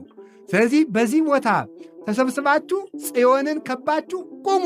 በየድርሳችሁ ተድባበ ማርያም ሂዳችሁም ክበቧት፣ መርጡ ለማርያም ሂዳችሁም ክበቧት፣ አክሱም ጽዮንም ሂዳችሁ ክበቧት። ሳፍ ጽዮን ትባል በነበረችው በእውነተኛይቱ መቅደስ እዚህ ባረፈችባት የኦሪት መሥዋዕት በተሰዋባት በጣና ቂርቆስ ተገኝታችሁ ጽዮንን ክበቧት፣ በጣና ቂርቆስ ጽዮንን ከባችሁ ቁሙ ተብሎ ዳዊት ተናግሮ በዚህ ቀን እዚህ ከበን እንድንገኝ ያደረገን የኃያላን አምላክ ቅዱስ እግዚአብሔር ስሙ የተመሰገነ ይሁን። ሦስተኛ እንግዲህ ታቦተ ጽዮንን ይህን ካልኩ ምስጢሩን ተናግሬ ትምህርቱን እጨርሳለሁ። ታቦት በሐዲስ ኪዳን ምን የሚደረግበት ነው? ቀድሞ 10 ቃላት ይጻፍበታል። ዛሬ በታቦቱ ላይ የሚጻፈው ጽም ተመልከቱ፣ ልብ ብላችሁ ስሙ። በታቦቱ ይሄ ታቦት ነው ተሸክመው የምታዩት። በታቦቱ ላይ የሚጻፈው ጽፍ አልፋ ኦ ወኦ ተብሎ ይጻፍበታል። ወኦ ማያያዥው ነው እንጂ ኦ ነው። አልፋ ኦ ተብሎ ይጻፍበታል። አልፋ ኦ ማለት ምን ማለት ነው? መጀመሪያውና መጨረሻው እኔ ነኝ ማለት ነው። እስኪ በሉ መጀመሪያውና መጨረሻው እኔ ነኝ። ሐምን ላይ ተጽፏል ይሄ በታቦቱ ላይ። ሁለተኛ ፊልጵስዩስ ምዕራፍ 2 እንደምታነቡት ከመለስሙ ለእግዚእነ ኢየሱስ ክርስቶስ ይስግድ ኩሉ ብርቅ ዘውስተ ሰማይ ወዘውስተ ምድር ወዘበታይቲሃ ለምድር። ለኢየሱስ ክርስቶስ ስም ከሰማይ በላይ ከሰማይ በታች ከምድር በታች ያለ ፍጥረት ሁሉ ሊሰግድ ይገባል የሚል ጽሑፍ ከታቦቱ ላይ ይጻፋል። ተመልከቱ። አሁን ዛሬ የምንሰግደው ራእየ ዮሐንስ ምዕራፍ 1 ላይ ክርስቶስ ለዮሐንስ ማነህ አንተ ሲለው እኔ ቀዳማዊና ዳህራዊ ነኝ ነበር ያለው። መጀመሪያውና መጨረሻው እኔ ነኝ። እግዚአብሔር ለሙሴ ወደ ፈርዖን ሂደህ ሕዝቤን ከግብፅ አውጣ ሲለው ማን ላከኝ ልበል ሲለው መጀመሪያውና መጨረሻው እኔ ነኝ አለው። ራእየ ዮሐንስ ላይ ደግሞ አንተ ማነህ ሲለው ደግሞ ለሙሴ ታቦት የሰጠሁት በሙሴ ዘመን የነበርኩ ሙሴን የፈጠርኩት የትናንትናው ኢየሱስ ክርስቶስ ቀዳማዊ አምላክ ነኝ። በሥጋ ስለተገለጥኩኝ ስለሞትኩና ስለተቸነከርኩ ስለተቀበርኩኝ ፍጡር አልምሰልህ እኔ መጀመሪያውና መጨረሻውን ራእየ ዮሐንስ ምዕራፍ 1 ቁጥር 8 ላይ ሙቼም ነበር ሞትም ድል የነሳሁት እኔ ነኝ አለው። ይህ ስም በብሉይም በሐዲስም መመኪያ ነው፣ መታመኛችን ነው። ለዚህ ስም ልንሰግድ ይገባል። ስሙ ደግሞ የተጽፏል ታቦቱ ላይ። ለታቦቱ የምንሰግደው ለኢየሱስ ክርስቶስ ስም ለመስገድ ነው። ለማን የምንሰግደው ነው ያልኳችሁ? ለኢየሱስ ክርስቶስ ነው። እኛ የምናመልከው በታቦቱ ላይ የተቀረጸውን የመድኃኔ ዓለምን ስም መጀመሪያውና መጨረሻው እኔ ነኝ ብሏል። ለዚህ ስም ደግሞ ስገዱ ተብሏል። ይህን ስም በታቦቱ ላይ ቀርጸን እንሰግድለታለን። የምንሰግደው ለክርስቶስ ነው። የምናመልከው ክርስቶስን እንጂ ታቦት አናመልክም። ታቦት የእግዚአብሔር መገለጫ ነው። በብሉይ ኪዳንም አይመለክም፣ በአዲስ ኪዳንም አይመለክም። የሚመለክ በብሉይ ኪዳንም ቀዳማዊ ዳህራዊ የሆነው እግዚአብሔር ነው። በአዲስ ኪዳንም የሚከበር እግዚአብሔር ነው። ታቦትን ለምንድን ነው የምናገለግለው ካላችሁኝ፣ በታቦቱ ላይ እግዚአብሔር ይገለጣል። እስኪ በሉ በታቦቱ ላይ በሉ። ማን ይገለጣል? እግዚአብሔር ይገለጣል። እግዚአብሔር ይገለጣል። ድል እናገኛለን፣ ረድኤት እናገኛለን። እንዲህ ይላሉ፣ አይ ኦሪት ተሽሯል፣ ሕግ ተሽሯል፣ ታቦትም ተሽሯል ይሉናል። የተሻረ መሥዋዕት ሊቀ ካህናት ነው። የተሻረ ሊቀ ካህናት ተሽሯል። ዛሬ ሊቀ ካህናታችን ማን ይባላል? በሉ አታውቁትም? መሥዋዕታችን ማን ነው? ኢየሱስ ክርስቶስ። ኦሪት ተሽራለች የተባለ በመሥዋዕታና በክህነቷ በመርገሟ ነው እንጂ ሕግ አልተሻረም። አትስረቅ ሊሻር ነው እንግዲህ አልሰርቅ ነው። አታመንዝርን ሽረ ልታመነዝር ነው። የትኛው ሕግ ነው ያለፈ? መንጋ ሌባ እንዲሁ እኮ ይገርማችኋል እኮ። ምኑን ሕግ ነው ልሽረው? ሌባ ልትሆን ፈልጋል መሰል። አትስረቅ፣ ከኔ በቀር ሌላ አምላክ አታምልክ ይላል። ሌላ ልታመልክ ነው ሽረ? ኦሪት ሕግ ተሽሯል። ሳያውቁ እንደመናገር እኮ የለም። ድንቁርና ጥሩነቱ ደፋር ያደርጋል። እንደ ቁንጫውን እኛ ጫማቸውን የምንስማቸውን ጳጳስ እዚህ ላይ ቁብ ትልባቸዋለች አይደለ? ቁንጫና ድንቁርና ደፋር ያደርጋል። ዝንብም እንደዚያ ይሆናል። ነገሥታቱ ማየት አሁን እኛ እዚህ ፓትርያርክ ወይም ንጉሥ ቢኖሩ እኔ ልብል አብል ቆይ አባል እርሶ እዛ በዚያ ይላክልዎታል እባላለሁ አይደል? ዝንብ ግን ዕዳ ጉብ በማየቱ ላይ ነው። ዝንብ መሆን፣ ቁንጫ መሆን፣ መናፍቅ መሆን፣ ደንቆሮ መሆን ደፋር ያደርጋል። በድፍረት እንደዚህ ማለት ነው። ስለዚህ እግዚአብሔር እኛ የምንመለከተው የምንከተለው እግዚአብሔር ነው። ኦሪት ተሽሯል። ሳይማሩ መናገር ልክ አይደለም። ኦሪት ተሽሯል። ምኑ ነው የተሻረ? መሥዋዕቱ ተሽሯል። ማን ነው መሥዋዕታችን? መድኃኔ ዓለም። ክህነቱ ተሽሯል። ማን ነው ሊቀ ካህናታችን? ኢየሱስ ክርስቶስ። ታዲያሳ ሊቀ ካህናታችን ክርስቶስ ነው። ካህን አያስፈልግም። ኧረ ሞኙ! ክርስቶስ ብርሃናችን ነው። ፀሐይ አያስፈልግም። ክርስቶስ የሕይወት ውሃ ነው። ውሃ አያስፈልግም። ክርስቶስ የሕይወት እንጀራ ነው። እስኪ ጀግና ከሆንክ ጦም ክንደር እንጀራ ነው እያልክ አይሆንም። ሁሉም እንዳገባቡ ነው። ክርስቶስ የሕይወታችን ነው። በዚህ አድሮ መገበ እንላለን። ስለዚህ አሁን እኛ የምናመልከው እግዚአብሔርን ነው። በአዲስ ኪዳን ምን ቢደረግ አሁን ታቦት ተሽሯል የሚለው የብሉይ ኪዳኑን እዘን በግ የምናርድበት መሰለው አይደለም። የክርስቶስ ሥጋና ደም የሚሰዋበት ነው። ወብነ ምሷ ይላል። ተመልከቱ፣ ቅዱስ ጳውሎስ እንዲህ ይላል ዕብራውያን ምዕራፍ 10 ላይ ሲናገር እነዚያ ሊቃነ ካህናት ሊበሉት የማይቻላቸው መሥዋዕት ያለበት መሠዊያ አለን ይላል። አሁን ይህን በአዲስ ኪዳን የክርስቶስ ሥጋ የክርስቶስ ደም የሚቀርብበት ነው። ታቦቱ ምንድን ነው? እንጨት ነው። አዎ ከእንጨት ነው። ከእንጨት ይቀረጻል። ጳጳሱ ይባርኩታል፣ ይባረካል። የኢየሱስ ክርስቶስ ስም ይጻፍበታል። የክርስቶስ ሥጋና ደም ይቀርብበታል፣ እንቆርብበታለን። ክርስቶስ በታቦቱ ላይ ይገለጣል። ለምን? የማርያም ታቦት፣ የገብርኤል ታቦት፣ የቂርቆስ ታቦት፣ የጊዮርጊስ ታቦት፣ የአቡነ ሰላማ ታቦት ለምን ትላላችሁ? እንግዲያ የእግዚአብሔር ታቦት ብቻ አትሉ? እንግዲያ ለምን የማቴዎስ ወንጌል፣ የማርቆስ ወንጌል፣ የሉቃስ ወንጌል ትላል? የኢየሱስ ወንጌል አትልም? ዝም ብለህ ለምንድን ነው? ወንጌሉ የክርስቶስ ሲሆን ቅዱሳን እንዲጠሩበት ግን ፈቅዶላቸዋል። ጻድቃንሰ ይበርሁ ምስቤተ እደ። ተመልከቱ፣ በመንግሥት አቡሆሙ ዘበሰማያት። ጻድቃን በአባታቸው መንግሥት 7 እጅ ያበራሉ። ቤተ ክርስቲያን የእግዚአብሔር መንግሥት ናት። ታቦት የክርስቶስ የመንግሥቱ መገለጫ ነው። በታቦቱ ላይ ስማቸው ይጻፋል። ስማ ምንድን ያለ እሱ ራሱ እንዲሁ እኮ ሰው እኮ ጅል ነው በእውነቱ ማለት ነው። ምን ብሏል ጌታ ራሱ ማለት ነው? አርዲቱን ሂዱ እስቲ ያስተምራችሁ ነው ብሎ ሲልካቸው አጋንንት ገረሩ ለነበስምከ እያሉ አጋንንት እኮ ተገዙልን ጌታ፣ አጋንንትን እኮ አንቀጠቀጥናቸው እያሉ ደስ እያላቸው መጡ። አላሲመጡ እትትፈስሑ በዝንቱ፣ በዚህ ደስ አይበላችሁ፣ ወባይቱ ተፈስሑሰ እስመ ተጽሕፈ አስማቲክሙ በውስተ ሰማያት፣ ደስ ሊላችሁ የሚገባ ስማችሁ በሰማይ ስለተጻፈ ነው አላቸው። በሰማይ ወረቀት አለ? በሰማይ ጸሐፊ አለ? በሰማይ ቀለም አለ? የለም። ስማችሁ በሰማይ ስለተጻፈ ያለው በምን መዝገብ ነው? የሰማይ መዝገብ የተባለ የሥላሴ ልብ ነው። ታዲያ የቅዱሳን ስም በሥላሴ ልብ ሊጻፍ ከተፈቀደለት በታቦት ላይ ተጻፈ ብሎ እግዚአብሔር ይከፈዋል? በልቡ እኮ ጽፎናል። እንዲያውም እኮ በእጄ ላይ ቀርጫችኋለሁ ነው የሚለው በትንቢት ሲናገር። ክርስቶስ እኮ እዚህ ላይ እጁን የተወጋ እኮ የእኛን ስም እጆቹ ላይ ለመጻፍ ነው። በችንካር ቀለም ነው የጻፈን። የቅዱሳን ስም በሥላሴ ልብ ተጽፎ ከታቦት ላይ ለምን ተጻፈ? እሱ ደግሞ በቅጥሩ ትንቢተ ኢሳይያስ ምዕራፍ 54 ከቁጥር 1 እስከ 6 እንደምትመለከቱት ለባልደረቦቼ ንጽሕናቸውን ለጠበቁ እኔን ላገለገሉ ሁሉ በቤቴ በቅጥሬ መታሰቢያ ሰጣቸዋለሁ ብሎ ራሱ ቃል ኪዳን ገብቶላቸዋል።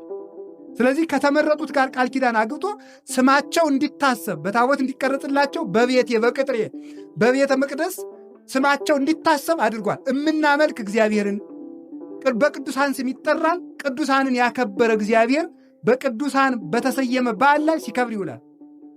በአንድ ቤተ ክርስቲያን እናምናለን የምንለው ለዚህ ነው። በቅድስት ድንግል ማርያም ስም ታቦት ይቀረጻል፣ በሚካኤል ይቀረጻል፣ በገብርኤል ይቀረጻል። የሚቆረሰው ሥጋ ግን የመድኃኔዓለም ነው። የምንቀበለው ደም የክርስቶስ ነው። የሚካኤልን፣ የገብርኤልን፣ የቂርቆስን የእነዚህን አካል ቆረብን አንልም። የምንቆርበው ክርስቶስን ነው። የምናመልከው ክርስቶስን ነው። በእነሱ ስም ግን እሱን እንቀበላለን።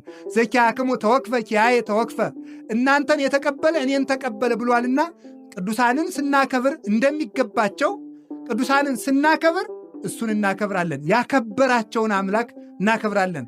መንክር እግዚአብሔር በላይ ለቅዱሳኒሁ፣ እግዚአብሔር በቅዱሳኑ ላይ ድንቅ ነው።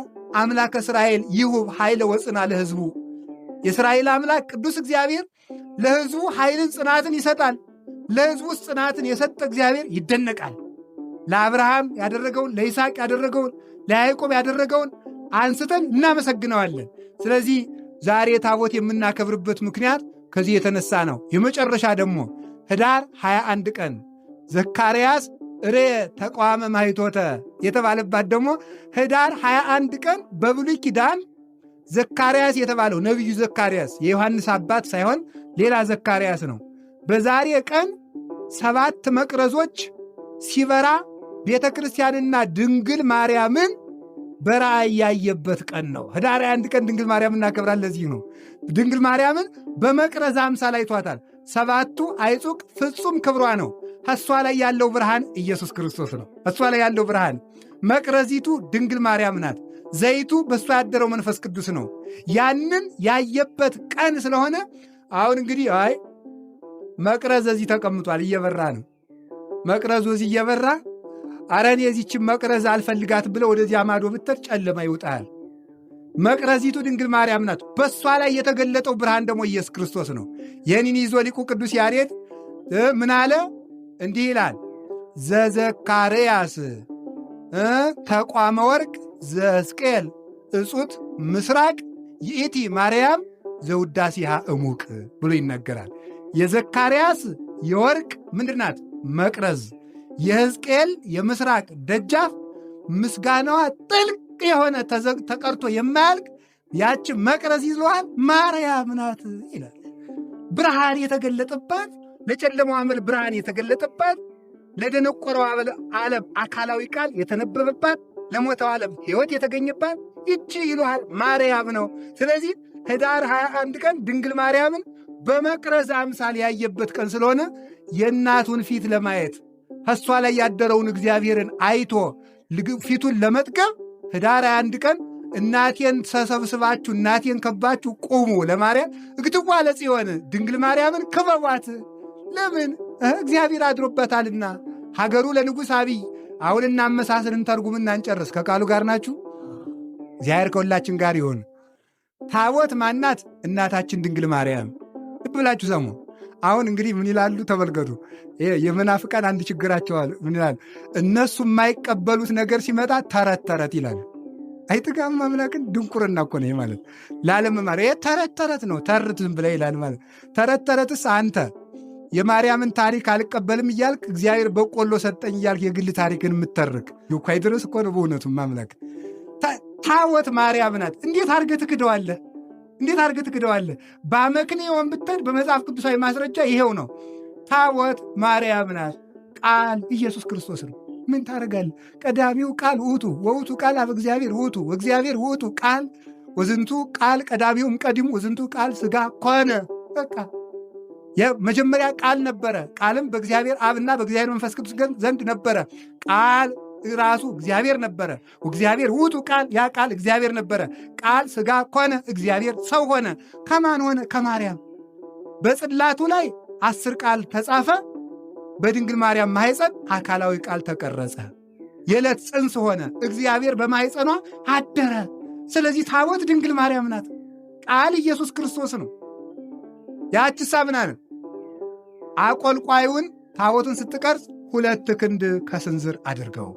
ይህ ከአዳም እስከ ኖህ ያለው ጊዜ ነው። ከአዳም እስከ ኖህ ያለው 2256 ዘመን ይሆናል። ከ2256 ዘመን ላይ የድንግል ማርያም ምሳሌ የምትሆን ታቦተ ኖህ የኖህ መርከብ ስለተገኘች ነው። ቁመቱን ክንድ ከስንዝር አድርገው ብሎታል። ይህ ከኖህ እስከ ሙሴ ያለው ዘመን ነው። ከኖህ እስከ ሙሴ ያለው ዘመን 1600 ዘመን ነው። በ1600 ዘመን ደግሞ የድንግል ማርያም ምሳሌ የምትሆን ታቦተ ጽዮን ተገኘ። ከሙሴ እስከ ቁመቱን ወርዱን ክንድ ከስንዝር አድርገው አለው። ይህ ከሙሴ እስከ ድንግል ማርያም ያለው ዘመን ነው።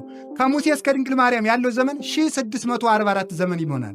በ1644 ዘመን የድንግል ማርያም ምሳሌ የአማናዊት የታቦተ ጽዮን ምሳሌ የምትሆን አማናዊት ታቦት ጽዮን ድንግል ማርያም የመገኘቷ ምሳሌ ነው። ይህንን ሲገጥሙት 5500 ዘመን ይሆናል። 5500 ዘመን ሲፈጸም አካላዊ ቃል ከድንግል ማርያም ተወለደ። ይቺ ታቦት እናታችን ድንግል ማርያም ታቦቲቱ ከማይነቅዝ እንጨት የተቀረጸች ናት። ለምን? ታቦቱ እንዳይነቅዝ። ድንግል ማርያም ለምን በማይነቅዝ እንጨት በተቀረጸ ታቦት ትመሰላለች? እመቤታችን ሥጋዋ በሞት አልፈረሰም። ታቦቱ በነቀዝ እንዳይፈርስ በወርቅ እንደተለበጠ በንጽሕና ያጌጠችው ማርያም ሥጋዋ አልፈረሰም። መጽሐፍ ቅዱስን ማወቅ ይለዋል። ይሄ ነው መጽሐፍ በወርቅ የተለበጠችው አማናዊት ታቦት በውስጥ በአፋ በነፍስ በሥጋ በሕሊና በሥጋ በወርቅ ያጌጠች በወርቅ ንጽሕና ያጌጠች ስለሆነች የእሷን ሥጋን ሞት መንካት አይችልም። እንቱንስ ቅዱስ ጳውሎስ የኃጢአት ደመወዝ ሞት ነው አላለም ብሏል። የኃጢአት ደመወዝ ሞት ከሆነ ድንግል ማርያም ደግሞ ኃጢአት የለባትምና ሞት በእሷ ላይ ሥልጣን የለውም። የሰው ልጅ መሆኗን ለማጠየቅ ነፍሷ ከስጋዋ ተለይቷል። ስጋዋን ግን አላፈረሰውም። ለምን? የማይነቅዝ እንጨት ነው ማለት በንጽህና ያጌጥነች ናት። መጀመሪያ መርገም የለባትም። ጥንቱንም ተፈጥሯ በንጽሐ ጠባይ ፈጥሯታልና በውስጥ በአፋ ተለብጣለች ማለት ደግሞ በቅድስና በንጽህና ያጌጠች ናት። ከዚያስ ደግሞ ልብ ብላችሁ ስሙ። በአራት ቀለበት አብጅለት አለው። አራቱ ንጽህናዋ ነው። በአፄነወ አልበደለች፣ በማሽተት ያልበደለች እመቤታችን። ሰው እኮ በማሽተት ይበድላል ታውቃላችሁ አይደል? የአፍንጫ በደሉ 2 ነው ይላል አንድ ሊቅ ሲናገር። አንደኛ የተፈቀደለትን አለማሽተት፣ ሁለተኛ ያልተፈቀደለትን ማሽተት ነው። ያልተፈቀደለትን ማሽተት ሌላ ነው። የተፈቀደለትን አለማሽተት ዕጣን ሳያሸቱ መዋል ማለት ነው። ያ ሁለቱ ችግር የአፍንጫ በደሉ ይሄ ነው ይላል። ስለዚህ ድንግል ማርያም በአፄነወ ንጹሕ፣ በርዕይ ንጹሕ፣ ዓይኗ ንጹሕ ነው፣ ጆሮዋ ንጹሕ ነው፣ እጇ ንጹሕ ነው። እያቸው አንደበቷ ንጹሕ ነው። ይሄን ከዚያ በዚህ ደግሞ መሎጊያ አለ። መሎጊያው ደግሞ አዳምና ሔዋን ነው፣ ታቦቲቱን የተሸከሙ እሱ ስለተገኙ። እነዚህን ደግሞ ምስማኩና መደገፊያ ጎንና ጎኑ የታቦቱ ሐናና ኢያቄም ናቸው። ታቦቱን የሚሸከሙት በፊት 2 ልክ እንደዚህ እንዳስከሬኑ ይሁት። ስለ እሳቸው አባትም ጥቂት እነግራቸዋለሁ። በፊት አሉ። ይኸው በፊት ስንት ሰው ይዘዋል? 2። ይሄ ጠባብ ስለሆነ አንድ ሰው ሊይዘው ይችላል ነው። 2 ነው የሚይዘው 2። በኋላ ስንት? 2። ስንት ይመጣ? ስንት ሰው ይሸከመዋል? 4። ታቦተ ጽዮንን የሚሸከሟት 4 ሌዋውያን ናቸው ሲንቀሳቀሱ። ስንት ሌዋውያን? አየ ድንግል ማርያምን የሰበኩ ሐዋርያት ናቸው እነዚህ። ለምን በል ለምን? በሰማይ መንበሩን የሚሸከሙ 4 ኪሩቤል አሉ። ድንግል ማርያም ደግሞ የእግዚአብሔር መንበር ናት። እሷን ደግሞ የሰበኩ ሐዋርያት 4 ናቸው። ለምን? መንበሩ ናት። ሞገሶሙ ለሐዋርያት ሞገሰ ስብከቶሙ ለሐዋርያት፣ የሐዋርያት የስብከታቸው ሞገስ ጣዕማቸው እናታችን ቅድስት ድንግል ማርያም ናት። ስለዚህ የዚህ ምሳሌ ነው። ከቃሉ ጋር ናችሁ። እግዚአብሔር ከሁላችን ጋር ይሁን። እዚያሳ የስርየት መክደኛው ምንድን ነው? የስርየት መክደኛው ማይተመ ድንግልናዋ ነው። ድንግልናዋ እመቤታችን ድንግልናዋ አባቶቻችን አንዱ 2 ይላል፣ አንዱ 3 ይላል። ሁሉም ትክክል ነው። አንዳቸው በነፍስ በሥጋ ድንግል፣ ደግሞ አንዳንዶች ምን አባቶች ደግሞ ሲተረጉሙ ድንግል በህሊናሃ ወድንግል በሥጋሃ ወድንግል በቃላ ይላል። አንደበቷ ድንግል፣ ሌላስ ደግሞ ሥጋዋ ድንግል፣ ህሊናዋ ድንግል። በጣም የሚያስደንቅ ነገር ልንገራችሁ። ሊቃውንት ሲተረጉሙ ምን ይላሉ? ቤተ መቅደስ ውስጥ ከታቦተ ጽዮን አጠገብ በወርቅ የተለበጡ ጠረጴዛዎች፣ ጽዋዎች፣ ኩስኩስቶች ለቤተ መቅደስ አገልግሎት የሚወጡ በወርቅ የተለበጡ የእግዚአብሔር ነዋያት ብቻ ነበር ወደ መቅደሱ መግባት የሚችሉት። ይህን ሊቃውንቱ ይተረጉማሉ። ታቦቲቱ ድንግል ማርያም ናት፣ አንድም ድንኳኒቱ ድንግል ማርያም ናት ይሉና ወደ ድንኳኒቱ የሚገቡት የእግዚአብሔር ነዋያተ ቅድሳት ናቸው ማለት በድንግል ማርያም ህሊና የሚመላለሰው የእግዚአብሔር ሐሳብ ብቻ ነበር ይላል። የእግዚአብሔር ሐሳብ ብቻ፣ ነውርን ያላሰበች ነቀፋ የሌለባት እግዚአብሔርን የምትመስል። ታዲያ ምን ማለት? ነፍሴ በመድኃኒቴ በእግዚአብሔር ደስ ይላታል ብላለችና እሷም በደል አለባት ይላል አንዱ። ነፍሴ በመድኃኒቴ ያለ እንዳይኖርባት ስለጠበቃት ነው እንጂ ኑሮባት ስላዳናት አይደለም። አሁን እኮ አንድ ሰው ዳንኩ የሚል ተበልቶ ሲድን ብቻ ነው ሳይበላ ሲቀር ነው ሲነገር። በስንት ነው ተበልቶ ሲድን ነው አይደል? አሁን አንድ ጅብ እየሮጠ መጣባችሁ። የአንድ ጅብ ሰውየው አባሩ አዳናችሁ። ስለዚህ አዳኔ ስላላችሁ እትሉም። ስለዚህ መዳን 2 ወገን ነው። አንደኛ ቆስሎ መዳን፣ ሁለተኛው ደግሞ ከመቁሰል መዳን ማለት ነው። ከመቁሰል መዳን። ስለዚህ ድንግል ማርያም ነፍሴ በመድኃኒቴ ስትል እንዳይኖርባት ማለት የሔዋን ደዌ እንዳይኖርባት ስላዳናት ነው እንጂ ኑሮባት አይደለም። ቡርክት አንቲ እማንስት ወቡሩክ ፍሬ ከርስኪ ብሎ የተነገረላት ብቸኛይቱ ይሄ ማለት የማኅፀንሽ ፍሬ ኢየሱስ ክርስቶስን የምትመስይ መርገም የሌለብሽ ቡርክት ነሽ ማለት ነው። ስለዚህ ያቺ ታቦት እናታችን ቅድስት ድንግል ማርያም ናት። ከቃሉ ጋር ናችሁ። እግር ነበረው። የታቦቱ እግር ነበረው የሚቆምበት፣ እንደዚህ ቀጥ ብሎ ታቦቱ የሚቆምበት። ይሄ ደግሞ እመቤታችን የተገኘችባቸው ቅዱሳን አበው አብርሃም፣ ይስሐቅ፣ ያዕቆብ ነበር። መያዣ ደግሞ አሏት። ንጹሐን መሃይምናን ናቸው። ደግሞ እናትነቷን የሚይዙ ማለት መቅረዙን የያዘ ብርሃኑን እንደሚያገኝ ማርያምን የያዘ አምላኩን ክርስቶስን ያገኛል። እሷን አናመልካትም። የምናመልከው ልጇን ነው። ልጇ እንኳን ለእኛ ለእሷም አምላኳ ነው፣ ጌታዋ ነው፣ መድኃኒቷ ነው፣ ፈጣሪዋ ነው፣ እውነት ነው። ግን የምናመልከው በእሷ ላይ ለከይደሉ ስብሐት በጽዮን ወለከይትፌኖ ጸሎት በኢየሩሳሌም ስማ ጸሎተ ኩሉ ዘሥጋ ዘመጻ ኀቤከ። አቤቱ በጽዮን በእናትህ በታቦተ ጽዮን በጽዮን ከተማ በኢየሩሳሌም ጸሎት ይቀርባል።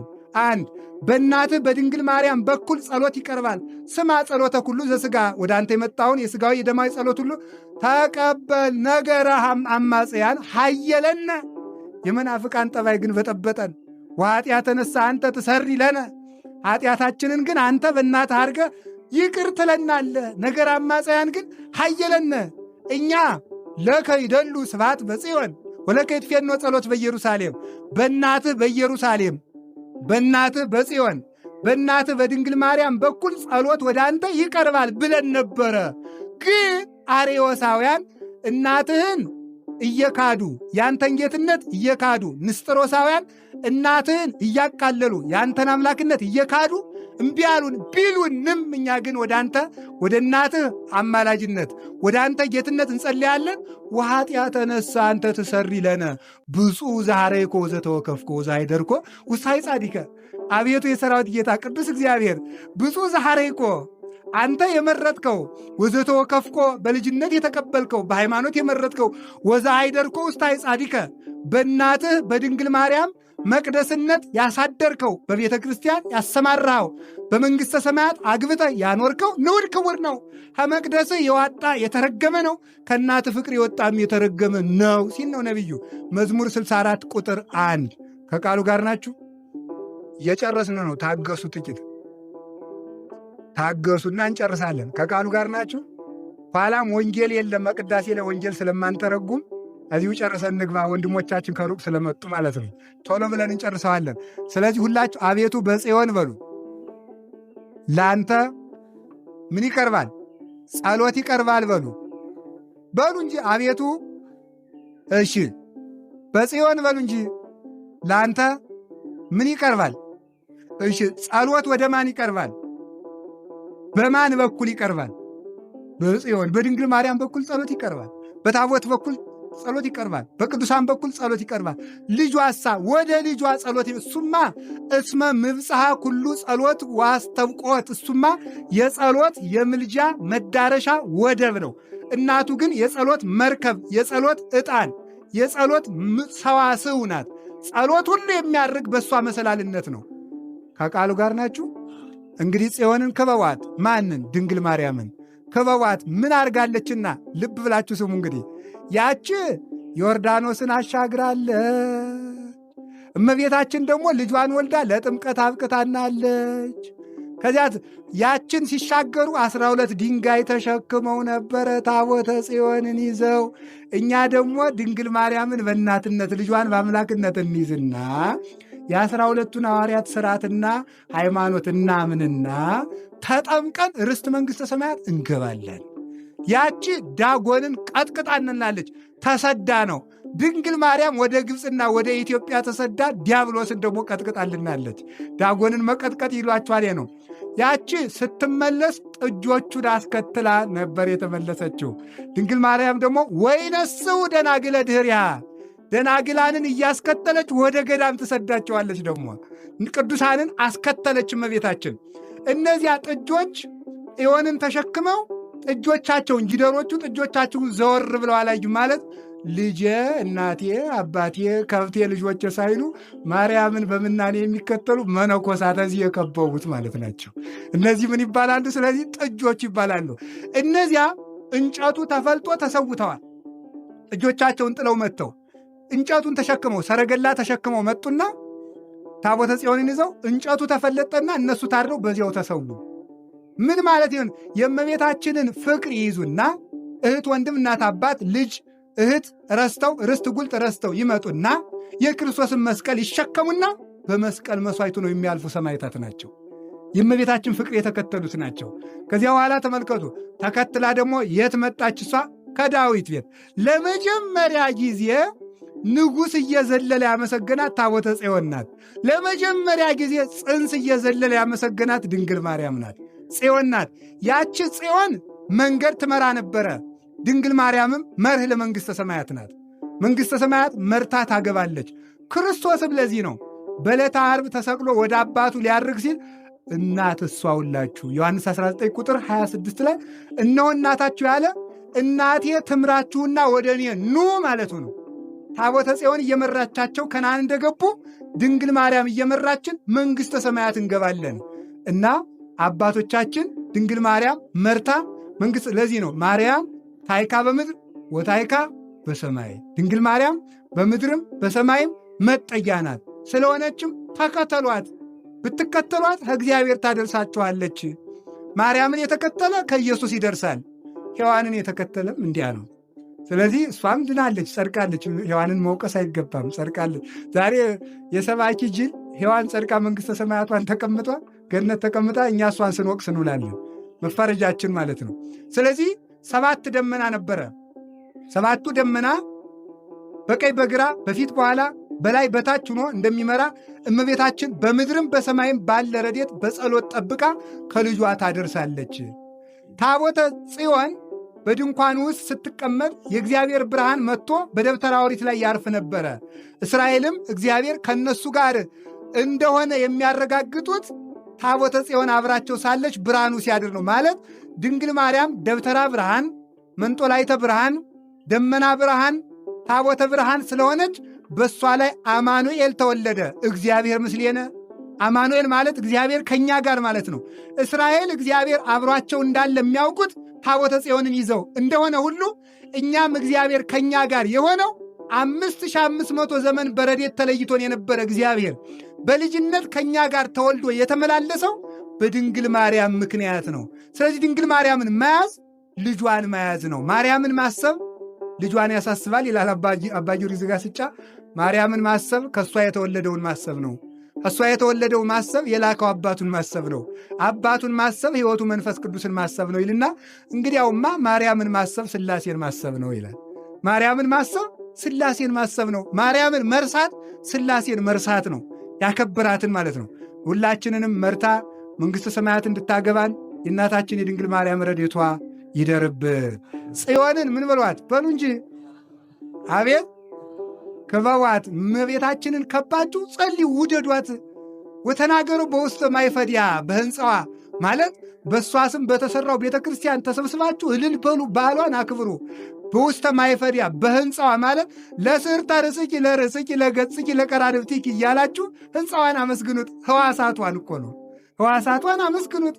ይኸው ኩለ በቆመ ብሲው በዚህ በሕንፃው የጽዮን እኮ ምሰሶው ጥሩ ነው፣ ግድግዳውም ጥሩ ነው እያላችሁ የጽዮንን መቅደስ አመስግኑት አለና ቅዱስ ዳዊት። አባቶቻችን ደግሞ ምናል የድንግል ማርያምን ሕዋሳቷን አመስግኑት። ለምን ያበድሮን እግዚአብሔር ላናቀጸ ጽዮንን ኩሉ ተአይን ይሁለ አይቆ።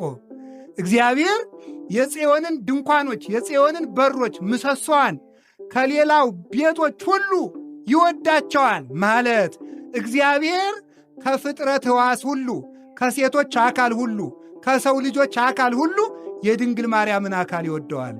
የድንግል ማርያምን ዓይኗን እጆቿን ይወደዋል ስለሚወደው። በይንተ አዕይንቲሃ ተመልከቱ።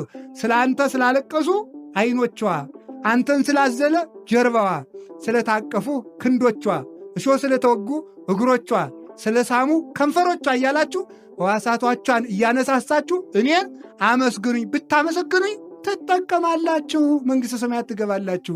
እና አሁን እኒህ አባታችን በዚህ በገዳሙ አባ ገብረ ሕይወት ይባላሉ። ጽዮንን ከበው ከኖሩ ሰዎች ይኸው መርታ ወዴት ታደርሳለች? እግዚአብሔር ታደርሳለች። በዛሬው ዕለት ማረፍ እጅግ መታደል ነው። ገዳሙ ጠፍቶ ቆይቶ ሲመሰረት ከነበሩ አባቶች መካከል አንዱ እኒህ አባት ናቸው። በዚህ ገዳም እንደ ትልቅ መጠጊያ የሚቆጠሩ በጸሎታቸው በምክራቸው የሚታመኑ ከገዳሙ መነኮሳት መቼም መነኩሴም ቢሆኑ አንዳንድ ቀን ቅር ሳይባባሉ መቅረት አለን የለም። አንድ ሰው እንኳን ከገዳሙ መናኝ ቅርታ የሌለበት በእኒህ አባት ነው። የገዳሙ መናኝ በአጠቃላይ ማለት ይህን አረጉኝ የማይባሉ በደግነት የሚኖሩ ትናንትና የኔታ ፍሬ ስብሐት ሲነግሩኝ ነበረ። ብቻ እሳቸው የማይወዱ አትክልታቸውን የሚቆርጥባቸው ብቻ ነው። አትክልቱ ለራሳቸው ሳይሆን ለገዳሙ ነው። ከነገር የማይገቡ እግዚአብሔርን ሲያገለግሉ የነበሩ የዋህ ቅንነታቸውም በድንግል ማርያም ቀን በማረፍ አስመሰከሩ። ክቡር ሞቱ ለጻድቅ፣ የጻድቅ ሞቱ በእግዚአብሔር በቅድመ እግዚአብሔር የከበረ ነው። ሞቱ ለኃጥእ ጸዋግ፣ የኃጢአተኛ ሞቱ ደግሞ አስከፊ ነው። የተከበረ ሰው እንግዲህ አገር ጥሎ የመጣ ሰው እግዚአብሔር አገር ተጨምሮ አሁን ቱቱቱቱቱቱቱቱቱቱቱ ኑ ገሌን እንቅበር ቢባል የሰው አይገኝም ነበር። ኑ አንድ አባት ሙተዋል ማይሌት እንቁም አይገኝም ነበረ። በቅንነታቸው ግን ድንግል ማርያም በሰርግ ሸኘቻቸው፣ በሰርግ ወሰደቻቸው። ይህ ደግሞ በእውነቱ ትልቅ ነገር ነው። ቅዱሳን አባቶቻችን ከመነኑበት ገዳም ሲያርፉ ለቀሪው መነኮሳት ትርፍ ናቸው፣ በረከት ናቸው። እስካሁን እየደከሙ ነበር ለአርዲቱ የሚጸልዩ። እንግዲህ ግን ከማይደከምበት ዓለም ሆነው ይጸልዩልናል ማለት ነው። ገዳሙ አተረፈ ማለት ነው። አሁን መነኩሴ ከለፋበት ገዳም ካረፈ ለገዳሙ በረከት ነው እና ብዙ አሁን ባለፈውም በክረምቱ አንድ አባት አርፈዋል እዚሁ ገዳም። አባቶች ሩጫቸውን እየጨረሱ እዚሁ ከተቀበሩ ገዳሙ ትልቅ በረከት ያገኛል እና ደራሲ ምን ብሏል ተመልከቱ። ሕይወቴ ወሞቴ ማርያም ባርኪ ብሎ ነበረ። ድንግል ማርያም ሕይወቴንም ሞቴንም ምን በይልኝ ብሏት ነበረ? ባርኪልኝ ብሏት ነበር። ቅን ሰው በሕይወትም ተባርኮ ይኖራል፣ ሲሞትም በበረከት ይሞታል። ሲኖር ሰው ሳያስቀይም የሰው ልብ ሳይወጋ ይኖራል። ሲሄድ ደግሞ እግዚአብሔር በሚመሰገንበት ቀን ይሄዳል። አካሄዳችን ሁልጊዜ ያሳምርልን። መታመማቸውን ሳንሰማ ማረፋቸውን የተነገረን በእውነቱ ማለት ነው። እኔም አላውቅም ነበረ። ቅዱሳን ሲያርፉ ተመልከቱ። ሲያርፉ ምንድን ነው የሚሉ? መላእክት ያመጡና ከገነት መዓዛ አንዱን ያሸቷቸዋል። ሲያሸቷቸው እኛ እናይም፣ መላእክት ነው። በመዓዛው ትትመሰጥ ነፍሴ፣ ሊያሸቱ እንዳሉ ነፍሳቸው ምንጥቅ ብላ ወደ ላይ ትሄዳለች ማለት ነው። በይባቤ መላእክት በእውነቱ እረፍት ነው። እኛም እንዲሁነን ለመሞት ያብቃል። ሞቱ በዚህ ዓለም ትልቅ ሰው የሚባለው በቁሙ በሰላም የኖረ ሰው፣ ሲሞት አስታማሚ ሳይጠላው የሞተ ሰው፣ ከሞተ በኋላ ገነት የሚቆየው ሰው የታደለ ነው ማለት ነው። ይህን ማግኘት ትልቅ ነገር ነው። በምድር በሰላም መኖር ማለት ራብ የለም ጦርነት የለም ማለት አይደለም። በጦርነት መሃል የማይታወክ ሕሊና ያለው ማለት ነው። በቅድስና በእግዚአብሔር ታምኖ የሚኖር ሰው ልቡ ለጻድቅ ውኩል ከመአንበሳ፣ የጻድቅ ሰው ልቡ እንደ አንበሳ የተማመነ ነው እንዳለ እግዚአብሔርን ተማምኖ የሚኖር ሲሞት ደግሞ ሳይጠላ የሚሞት ሰው በመዓዛ ገነት የሚለይ ኋላ ደግሞ በመንግሥተ ሰማያት የሚያርፍ ሰው የሰው ትርፉ ይሄ ነው። እኛም ይህ እንድናተርፍ እግዚአብሔር ይርዳን። ወትትካፈልዎ ለክበዲሃ፣ የእናታችን የቅድስት ድንግል ማርያምን ምን አለ? በረከቷን ትካፈሉታላችሁ፣ ኃያል ጸጋዋን ትካፈላላችሁ። ደዩ ልበክሙ ውስተ ኃይላ፣ ልቡናችሁን እመቤታችን ጥግ አድርጋችሁ ኑሩ። ዘመድ አድርጓት፣ ብርቱ እናት ናት። እንኳን የእናንተን ችግር እግዚአብሔርን ችላ ወልዳለች። በእሷ በብርታቷ ላይ ልባችሁን አኑሩ። ጽኒት በድንግልና አልባቲ ሙስና፣ ስርጉት በቅድስና ናት እመቤታችን። ጥፋት የሌለባት የጠፋውን አንድ አምላክን ጸንሳ በጽናት እግዚአብሔር አጽንቷት እግዚአብሔርን ችላ ፍጥረትን ሁሉ ወደ እግዚአብሔር የሰበሰበች ደብተራ ብርሃን የአዲስ ኪዳን መቅደሳችን እሷ ናት። አስተጋብአተነ ቅድስት ንጽሕት ድንግል እንተባቲ ንዋየ ድንግልና ዘአልቦ ሙስና ይላል ቅዱስ ቄርሎስ። ጥፋት የሌለባት መለወጥ የሌለባት ንጽሕት ድንግል ምርጥ ዕቃይቱ ማርያም ሰበሰበችን። ምርጥ ዕቃይቱ ድንግል ማርያም ከልጇ ቀኝ ለመሰብሰብ ታብቃን። ወስብሐት ለእግዚአብሔር። ይቆየን።